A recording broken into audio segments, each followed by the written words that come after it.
नमस्कार विद्यार्थी मित्रांनो, मी प्रोफेसर रवींद्र देशमुख, डायरेक्टर उन्नती करिअर काउन्सिलिंग सेंटर. याआधी आपण एक व्हिडिओ बघितला आहे की ज्यामध्ये आपण MCC counselling process, state counselling process, seat distribution, admission process कशी कशी होते, त्याच्या फीस कशा कशा असतात व सोबतच MCCचं शेड्यूल हे डिस्कस केलं होतं. आता आजचा जो व्हिडिओ आहे तो आहे रिगार्डिंग स्टेट काउन्सिलिंग. आपण बघितलं की MCC मध्ये जेवढे काही गव्हर्नमेंट कॉलेजेस ऑल ओव्हर इंडियामध्ये आहेत त्याच्या 15% सीट्स हे MCC कंडक्ट करत असते व 100% डीम कॉलेजेसच्या सीट्स हे MCC कंडक्ट करते. त्याचप्रमाणे स्टेट काउन्सिलिंग मध्ये गव्हर्नमेंट कॉलेजेसचे राहिलेल्या 85% सीट्स व सोबतच त्या स्टेटच्या जे काही प्रायव्हेट कॉलेजेस आहेत त्याच्या 100% सीट्स ह्या प्रत्येक स्टेट भरत असते. महाराष्ट्रामधल्या गव्हर्नमेंट कॉलेजेस टोटल 42 कॉलेजेस गव्हर्नमेंटचे आहेत की ज्याच्या 85% सीट्स स्टेट गव्हर्नमेंट भरते व त्याचप्रमाणे जे काही 25 प्रायव्हेट कॉलेजेस आहेत त्याच्या पण सीट जे आहेत त्या स्टेट काउन्सिलिंग थ्रू भरल्या जातात.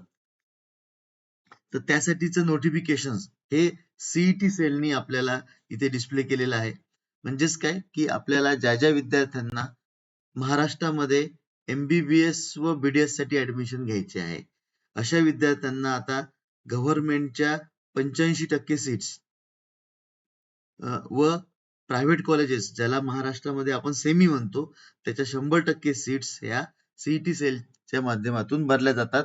त्या काउन्सिलिंग बद्दलचं नोटिफिकेशन हे सीईटी सेलनी कालच अपडेट केलेलं आहे की ज्यामध्ये त्यांनी पूर्ण शेड्यूल्स दिलेलं आहे व त्याची जी प्रोसेस होणार आहे ती प्रोसेस पूर्ण आपण या आजच्या व्हिडिओमध्ये बघणार आहोत. याच्यामध्ये चेंजेस काय झालेले आहेत तर आतापर्यंत महाराष्ट्र सीईटी सेल जे काही मेडिकल काउन्सिलिंग करते ते 3 ग्रुपमध्ये करते. जसं MBBS व BDS हा ग्रुप A आहे, तसंच BMS, BHMS, BUMS हा ग्रुप B आहे व त्याचप्रमाणे जे अलाइड कोर्सेस फिजिओथेरपी, ऑप्थॉल्मी वगैरे आहेत हा ग्रुप C आहे. तर अशा 3 ग्रुपमध्ये A, B आणि C अशा 3 ग्रुपमध्ये मेडिकल काउन्सिलिंग प्रक्रिया ही सीईटी सेल राबवत असते.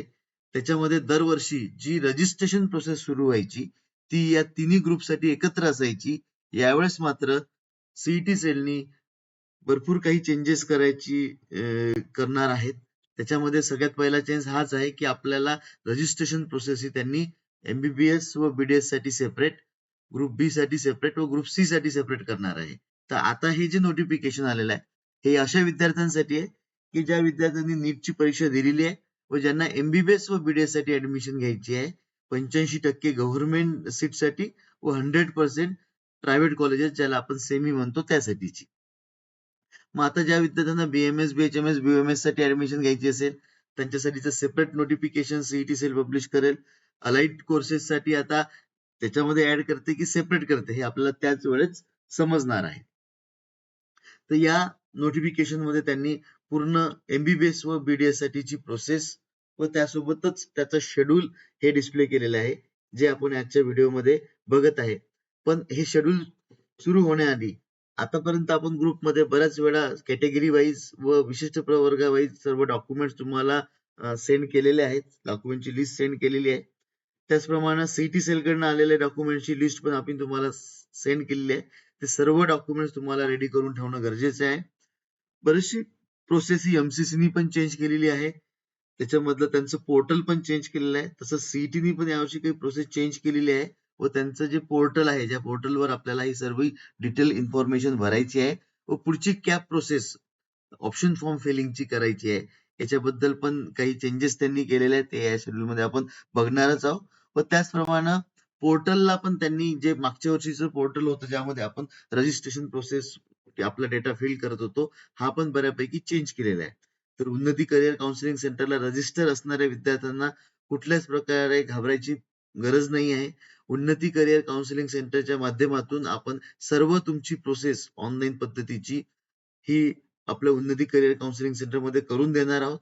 माझ्या मते जे विद्यार्थी उन्नती करिअर काउन्सिलिंग सेंटरला रजिस्टर आहेत आणि ते जर आपल्या ऑफिसला येऊन आपली प्रोसेस करून घेऊ शकत असाल तर प्रत्येकाने ऑफिसला येऊन तुमच्या डोळ्यासमोर सगळी प्रोसेस करून घ्या. कारण त्यामध्ये कॅटेगरी सिलेक्ट करत असताना, जेंडर सिलेक्ट करत असताना, तुमच्या नावाचं स्पेलिंग टाकत असताना किंवा पुढे चालून जे काही तुमचे अकॅडमिक डिटेल्स टाकायचे आहेत ते तुमच्या डोळ्यासमोर जर टाकले गेलेत तर पुढची प्रोसेसला किंवा कुठल्याच प्रकारच्या त्रुटी आपल्या फॉर्म मध्ये येणार नाही. आणि ऑप्शन फॉर्म फिलिंग आणि पुढच्या गोष्टीसाठी आम्ही रेडी आहोत. त्या सर्व प्रोसेस तुम्हाला समजावून सांगून तुमची चॉईस फिलिंग करून देणं ते अप टू तुम्हाला एक चांगलं कॉलेज मिळवून देण्यापर्यंत आम्ही तुमच्या सोबत असणार आहोत. तर अशा पद्धतीने हे आपल्याला आजचं शेड्यूल डिस्कस करायचं आहे, जे only for MBBS and BDS student साठी असणार आहे, की ज्यांना महाराष्ट्रामध्ये एमबीबीएस व बीडीएस साठी ऍडमिशन घ्यायचं आहे त्यांच्यासाठीच आहे. ऑलरेडी इन्फॉर्मेशन बुलेटिन किंवा इन्फॉर्मेशन ब्राउचर हे सीईटी सेलनी त्यांच्या वेबसाईटवर टाकलेलं आहे. ते पण तुम्हाला वाचायचं असेल तर ते तुम्ही वाचून घेऊ शकता. त्यामध्ये काय चेंजेस झालेले आहे याच्याबद्दल पण एक व्हिडिओ आपण बनवणार आहोत किंवा वेळोवेळी त्याच्याबद्दलची पण इन्फॉर्मेशन तुमच्यापर्यंत पोहोचवणार आहोत. तर आजचं हे जे शेड्यूल आहे हे अशा विद्यार्थ्यांसाठी आहे की ज्या विद्यार्थ्यांना महाराष्ट्रामध्ये ग्रुप ए ला म्हणजेच एमबीबीएस व बीडीएस साठी ऍडमिशन घ्यायचं आहे. त्यासाठीचं कॅप राऊंड 1 साठीचं शेड्यूल इथे आलेलं आहे. दरवर्षी 3 राऊंड हे होत असतात. कॅप राऊंड 1, कॅप राऊंड 2 व कॅप राऊंड 3. त्याच्यानंतर ज्या विद्यार्थ्यांना सीट्स मिळत नाही व ज्या सीट्स वॅकंट राहतात याच्यासाठी स्टे वॅकन्सी राऊंड हा सीटी सेल कंडक्ट करत असते. तर सर्वप्रथम आपल्याला एमबीबीएस व बीडीएस साठी जर ऍडमिशन घ्यायचं असेल तर सीईटी सेलला रजिस्ट्रेशन करणं गरजेचं असते. त्यालाच आपण ऑनलाईन रजिस्ट्रेशन किंवा सेशन अप्लाय इथे यांनी म्हटलेलं आहे. आता हे फक्त एमबीबीएस व बीडीएस ऍडमिशन घेणाऱ्या विद्यार्थ्यांसाठी आहे. तर सर्वप्रथम आपल्याला online registration and session apply करायचं आहे. हे 6 तारखेपासून ते 12 तारखेपर्यंत आपल्याला करता येईल. म्हणजेच काय की प्रत्येक विद्यार्थ्यांनी लक्ष ठेवायचं आहे की ज्यालाही महाराष्ट्रामध्ये एमबीबीएस व बीडीएस साठी ऍडमिशन घ्यायचं आहे व त्यांनी नीटची परीक्षा 2026 ची दिलेली आहे अशा विद्यार्थ्यांना 6 तारखेपासून ते 12 तारखेपर्यंत ऑनलाईन रजिस्ट्रेशन करणं गरजेचं आहे. जे विद्यार्थी हे रजिस्ट्रेशन करणार नाहीत त्या विद्यार्थ्यांना एमबीबीएस व बीडीएस साठी ऍडमिशन घेता येणार नाहीये. तर 6 तारखेपासून ते 12 तारखेपर्यंत आपल्याला ऑनलाईन रजिस्ट्रेशन सीईटी सेलच्या वेबसाईटला करायचं आहे. त्यासोबतच आपल्याला payment of registration fees through online payment mode म्हणजेच काय की आपल्याला याच्यासाठी अप्लाय करत असताना त्याची फीज पेमेंट ही पण करायची आहे. मी तुम्हाला जसं एमसीसीचं शेड्यूल समजून सांगत असताना त्याची फीज बद्दल सांगितलेलं होतं. त्याचप्रमाणे स्टेटमध्ये जर तुम्हाला ऍडमिशन घ्यायची असेल तर 1000 फीज हे तुम्हाला स्टेट सीईटी सेल साठी फिलअप करावी लागते. तर हे पेमेंट केल्याशिवाय तुम्हाला पुढची प्रोसेस करता येत नाही. ज्यांनी पेमेंट केलेलं आहे त्याच विद्यार्थ्याचं अप्लिकेशन ग्राह्य धरले जाते व त्याचीच फर्दर प्रोसेस साठी कन्सिडर केल्या जाते. तर हे जे पेमेंट आहे हे आपल्याला 6 तारखेपासून तर 13 तारखेपर्यंत करायचं आहे. 6 तारखेपासून 12 तारखेपर्यंत ऑनलाईन रजिस्ट्रेशन, त्याला पॅरललच 6 तारखेपासून ते 13 तारखेपर्यंत आपल्याला पेमेंट करायचं आहे. सोबतच जे तुम्ही अप्लिकेशन भरत आहात त्या अप्लिकेशन रिलेटेड, तुमच्या कॅटेगरी रिलेटेड किंवा तुम्ही ज्या विशिष्ट प्रवर्गामध्ये मोडता त्या रिलेटेडचे सर्व ओरिजिनल डॉक्युमेंट्स हे तुम्हाला त्या पोर्टलवर अपलोड करायचे आहेत. म्हणजेच काय uploading of colour scan copy of all original request documents on portal. म्हणजेच तुम्हाला जे तुमच्या कॅटेगरीनुसार रिक्वायर्ड डॉक्युमेंट्स आहेत हे तुम्हाला त्या पोर्टलवर अपलोड करावे लागतात.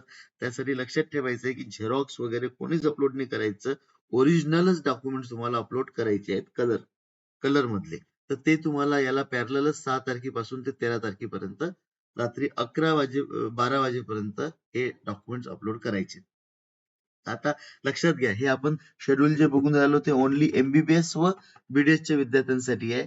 बीएमएस किंवा अलाइड कोर्सेससाठी ज्या विद्यार्थ्यांना अप्लाय करायचं आहे त्यांच्यासाठी सेपरेट नोटिफिकेशन येणार आहे. ते पण आपण आल्याच्या नंतर डिस्कस करणार आहोत.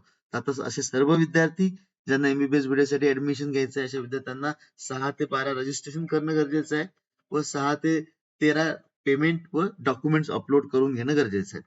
आता मी तुम्हाला थोड्या वेळ आधी सांगितल्याप्रमाणेच जे डॉक्युमेंट व्हेरिफिकेशन आहे तर ते आतापर्यंत डॉक्युमेंट्स व्हेरिफिकेशन हे फिजिकली व्हायचं. तुम्ही एक वेळा काय रजिस्ट्रेशन केलं, मेरिट लिस्ट आली, तुम्ही कॉलेजेसचे चॉईसेस भरले तर तुम्हाला जे कॉलेज अलॉट होईल त्या कॉलेजला गेल्याच्या नंतर तुमचे डॉक्युमेंट्स व्हेरिफिकेशन व्हायचे. मात्र आता यावर्षी सीईटी सेलने थोडे चेंजेस केलेले आहेत. पॅरलली जे तुम्ही अप्लाय केल्याबरोबर तुम्ही ज्यावेळेस डॉक्युमेंट्स अपलोड कराल त्यालाच पॅरलल सीईटी सेल आता ऑनलाईन पद्धतीने स्क्रुटनी सेंटर त्यांनी तयार केलेले आहेत ऑनलाईन सेंटर. त्या सेंटरमध्ये 7 तारखेपासून ते 14 तारखेपर्यंत तुमचं हे डॉक्युमेंट्स व्हेरिफिकेशन होणार आहे. त्यामुळे आपल्याला आपलं रजिस्ट्रेशन झालं आणि आपण डॉक्युमेंट अपलोड केलं म्हणजे आपली प्रोसेस संपली असं नाही आहे. त्याचे रजिस्ट्रेशन केलेले डॉक्युमेंट्स जे तुम्ही रिक्वायर्ड डॉक्युमेंट्स आहेत ते जे अपलोड करणार आहेत ते पॅरलली त्याची स्क्रुटनी होणार आहे ऑनलाईन पद्धतीने व त्यामध्ये जर काही डिस्क्रिपन्सी असतील तर रेड कलरचे रिमार्क्स तुम्हाला तुमच्या लॉग इन मध्ये दिसणार आहेत. ओके, म्हणजेच काय की तुम्हाला तुमचं रजिस्ट्रेशन झालं म्हणजे सर्व प्रोसेस संपली असं नाही आहे. तुमचे डॉक्युमेंट्स अपलोड केल्याच्या नंतर तुम्हाला ते सर्व चेक करायचे आहेत व त्याच्यामध्ये रेड कलरचे कुठले रिमार्क्स आलेले आहेत का हे तुम्हाला तुमच्या मोबाईलवर पण येणार आहेत किंवा तुमच्या लॉग इन मध्ये पण समजणार आहेत. आणि जर समजा कुठल्या प्रकारचे रिमार्क्स तुम्हाला त्याच्यात आलेले असतील तर ते डॉक्युमेंट्स तुम्हाला परत अपलोड करावे लागतात 7 तारखेपासून 14 तारखेपर्यंतच. आणि एक वेळा तुमचे काही सर्व डॉक्युमेंट्स अपलोड झाले व्यवस्थित की तुमची प्रोसेस ही कम्प्लीट होणार आहे व त्याच्यानंतर मग publication of register candidate list म्हणजे जेवढ्या विद्यार्थ्यांनी ग्रुप ए साठी म्हणजे एमबीबीएस व बीडीएस साठी अप्लाय केलेलं आहे त्यांची लिस्ट तुम्हाला 15 तारखेला डिस्प्ले होणार आहे व सोबतच provisional publication of provisional merit list for group A हे पण 15 तारखेला डिस्प्ले होणार आहे.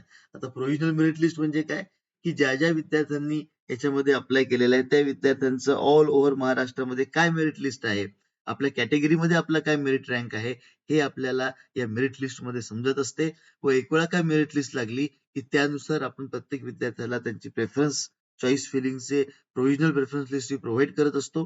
ती तुम्हाला मिळाल्याच्या नंतर आपण डिस्कस करून ती फायनल करतो आणि एक वेळा का कागदावरती फायनल झाली की ते तुम्ही कुठे पण फिलअप करून तुमची चॉईस फिलिंग ऑनलाईन पद्धतीने भरू शकतात.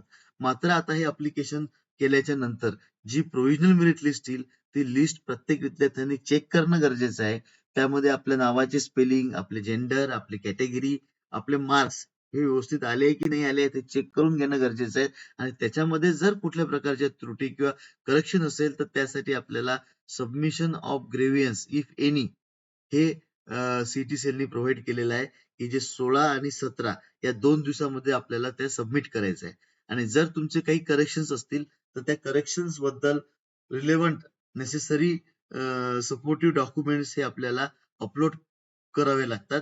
तरच तुमचे जे काही चेंजेस आहेत हे चेंजेस सीईटी सेल करून देते व त्याच्यानंतर मग final merit list publication of final merit list ही 11 तारखेला डिस्प्ले करणार आहे. म्हणजेच काय की 11 तारखेला आपल्याला फायनली समजणार आहे की आपण आपल्या महाराष्ट्रामधल्या कुठल्या रँकिंगला आपल्या कॅटेगरी मधून आणि ओपन प्रवर्गातनं आहोत हे आपल्याला 18 तारखेला समजणार आहे.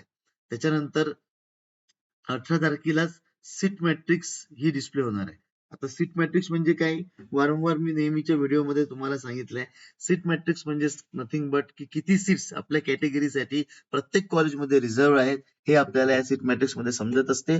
ऑल ओव्हर महाराष्ट्रामध्ये किती कॉलेजेस आहेत, त्या कॉलेजेसमध्ये सीट डिस्ट्रीब्युशन कुठल्या पद्धतीने आहे व आपल्या कॅटेगरीला किती सीट्स इथे मिळत आहेत हे या सीट मॅट्रिक्स मध्ये आपल्याला समजते. त्याच्यानुसार आपल्या कॅटेगरीसाठी किती सीट्स अवेलेबल आहे हे आपल्याला समजते व त्याच्यानुसार आपल्याला चॉईस फिलिंग किंवा प्रेफरन्स फिलिंग प्रोसेस ही 19 व 22 म्हणजे 19, 20, 21, 22 असे 4 दिवसामध्ये आपल्याला ही ऑनलाईन प्रेफरन्स फिलिंग करायची आहे की ज्यामध्ये आपल्याला आपल्या मार्कनुसार आपल्या रँकिंग नुसार कुठले कुठले कॉलेजेस लागू शकतात व कुठले कुठले कॉलेजेस आपण द्यायला पाहिजे हे तुम्हाला ऑनलाईन मोड मध्ये ते इन्सर्ट करायचे. जे विद्यार्थी उन्नती करिअर काउन्सिलिंग सेंटरला रजिस्टर आहेत अशा विद्यार्थ्यांना आपण 15 तारखेच्या नंतर म्हणजे प्रोव्हिजनल मेरिट लिस्ट आल्याच्या नंतर लिस्ट प्रोव्हाइड करणं चालू करणार आहोत. तुमच्या रँक नुसार तुमच्या कॅटेगरीनुसार तुमचे नंबर कुठे कुठे लागू शकतात व कुठले कुठले ऑप्शन्स तुम्ही टाकायला पाहिजे ही पूर्ण प्रोव्हिजनल प्रेफरन्स लिस्ट आम्ही तुम्हाला प्रोव्हाइड करणार आहोत. त्या लिस्टमध्ये तुम्हाला काही चेंजेस करायचे असेल तर कशा पद्धतीने करायचे हे पण आम्ही ऑनलाईन पद्धतीने तुम्हाला सांगणार आहोत व ते चेंज केल्याच्या नंतर एक वेळा परत आपण स्वतः मी विद्यार्थ्यांसोबत बसून ती फायनल करतो आणि एक वेळा का कागदावर आपली लिस्ट फायनल झाली की मग ती आपल्याला ऑनलाईन पद्धतीने फिलअप करायची असते व त्याच्यानुसार जी अलॉटमेंट आहे म्हणजे डिक्लेरेशन ऑफ कॅपराउंड 1 ओके म्हणजेच काय की कॅपराउंड 1 मध्ये आपण जे चॉईस फिलिंग केले त्याच्यामध्ये आपल्याला काय कॉलेज अलॉट झालेलं आहे हे आपल्याला 23 तारखेला समजणार आहे. ओके म्हणजे ग्रुप ए मध्ये चॉईस फिलिंग केल्याच्या नंतर आपण पहिल्या राऊंड मध्ये आपल्याला काय कुठलं कॉलेज मिळालेलं आहे हे आपल्याला 23 तारखेला समजणार आहे. आणि 23 तारखेला समजल्याच्या नंतर आपल्याला physical joining to allotted college with original documents and required fees DD म्हणजे आपल्याला जे काही कॉलेज मिळालं असेल त्या कॉलेजला पूर्ण ओरिजिनल डॉक्युमेंट जे की आपण अपलोड केलेले होते सीईटी सेलला आणि त्याच्या काही झेरॉक्स कॉपीज वगैरे हे आणि त्याच्यासोबत काय काय तयारी करून जायची याच्यासाठी सेपरेट व्हिडिओ ऑडिओ व टेक्स्ट मेसेज आपण त्या वेळोवेळी सांगणारच आहोत.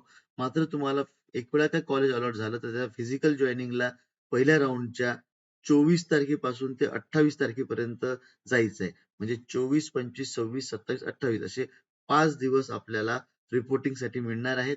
ज्याही विद्यार्थ्यांना कॉलेज अलॉट झालेलं आहे असे विद्यार्थी या 5 दिवसांमध्ये जाऊन तिथे ऍडमिशन करू शकतात.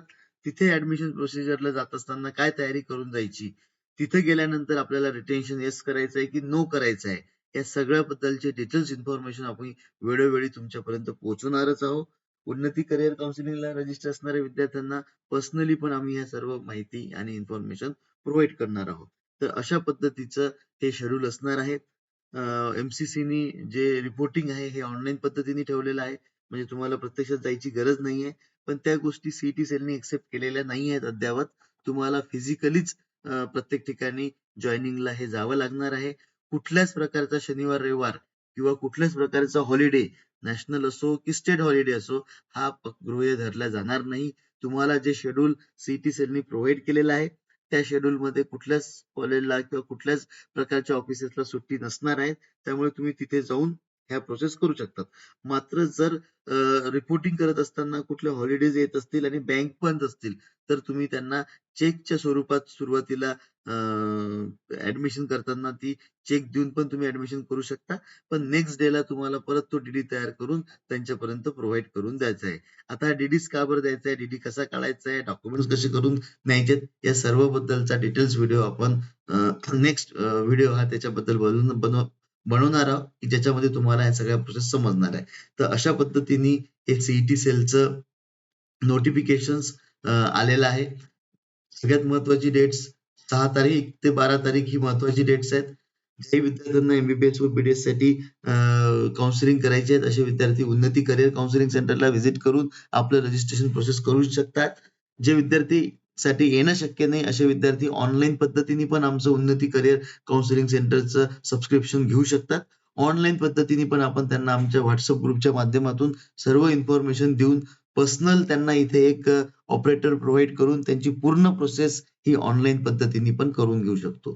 तर आता हे शेड्यूल आलेलं आहे. बीएमएस व बीएचएमएसच्या विद्यार्थ्यांना घाबरण्याची गरज नाहीये. त्यांना सध्या काहीच करायचं नाहीये. त्यांच्यासाठीचं सेपरेट असं नोटिफिकेशन येणार आहे. व ज्यावेळेसही हे नोटिफिकेशन येईल त्यावेळेस आम्ही तुम्हाला असंच व्हिडिओ आणि ऑडिओ आणि टेक्स्ट फॉर्मॅटमध्ये किंवा पीडीएफ फॉर्मॅटमध्ये ही सर्व इन्फॉर्मेशन तुमच्यापर्यंत पोहोचवणार. तुर्तास या शेड्यूलमध्ये जर काही क्युरीज किंवा डाऊट्स तुमचे असतील तर कधी पण तुम्ही उन्नती करिअर काउन्सिलिंग सेंटरच्या ऑफिसला व्हिजिट करू शकता किंवा फोन किंवा व्हॉट्सअपच्या माध्यमातून आम्हाला कॉन्टॅक्ट करू शकता. Thank you very much.